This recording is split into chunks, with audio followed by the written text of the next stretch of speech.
Hello and welcome to FT Markets here in New York. This week we had a meeting of the Federal Reserve's Open Market Committee. As expected, there were no great changes from the Fed.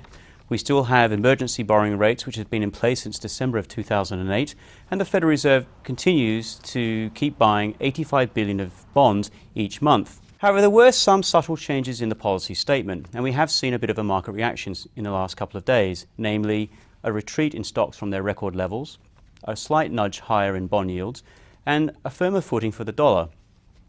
To sort of discuss all this and put it in some perspective, I'm joined by Bill O'Donnell from RBS. So what do you make of the market reaction in the last day or so since the FOMC statement was released? Well, the market reactions, whether it's in equities or fixed income, I thought were relatively modest. There were really two changes. We saw them as offsetting.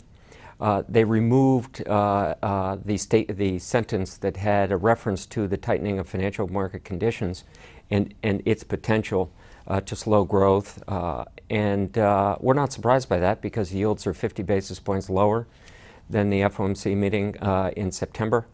You have equities at all-time highs, and you have investment-grade corporate credit, pressing against multi-year post-crisis tights, if you will, in spread. So financial conditions have clearly eased. On the other hand, they did note that the housing market is beginning to show some signs of weakness, so we thought the two balanced each other. Right. Now, some of the markets are sort of a little bit worried, though, that the Fed having sort of removed tighter financial conditions, this possibly improves the chances, even though they are considered low, that the Fed may indeed look at December as a point at which to start to taper. Mm-hmm. I think that's more of a reflection of the misplaced expectations on some analysts on the street. Over the last week, I've heard some people talk about QE infinity, especially in the wake of the last non-farm payroll number disappointment. However, of course, the Fed is never going to remove their options. All options are on the table. It's the evolution of economic conditions that are going to drive their decisions.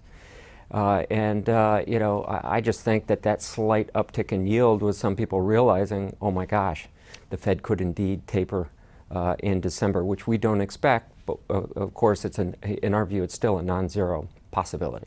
Right, so let's now turn to Janet Yellen, who's been the number 2 for Bernanke in recent years, is seen as, I suppose, one of the guiding or the key architects behind QE, very focused on the labor market. You sort of think that there could be a risk here for the market, given that her nomination process will begin next month, and a lot's going to ride on her back and forth between the various members of Congress as they grill her about what kind of Fed chairman she's going to be. Given what we've just seen as we come through the debt ceiling and shenanigans, if you will, I expect another contentious debate. A couple of items that I'm sure are going to come up is income inequality.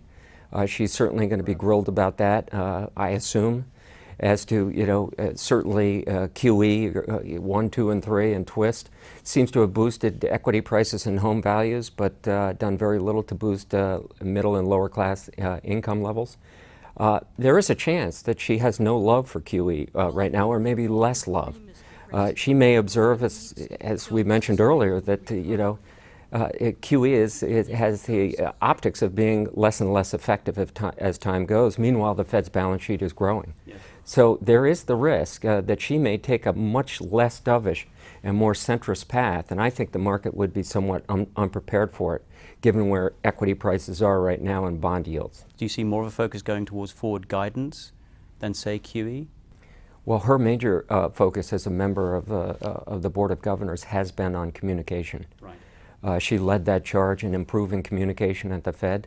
I have a feeling that could be the case, and I just wonder in the back of my own mind is looking at what little we're getting out of QE3, at least optically right now, if she's maybe thinking about ways how to improve and reinforce further the forward guidance and somehow find a way to elegantly get out of this quantitative easing program. Well, on that note, Bill, thank you so much for joining us, and I'm sure a lot of people in the bond market and indeed the equity market would love to have a much clearer line of communication from the Fed in 2014. I think it may take somewhere well into the early part of next year to get that clarity. Great. Thanks, Bill. Thank you.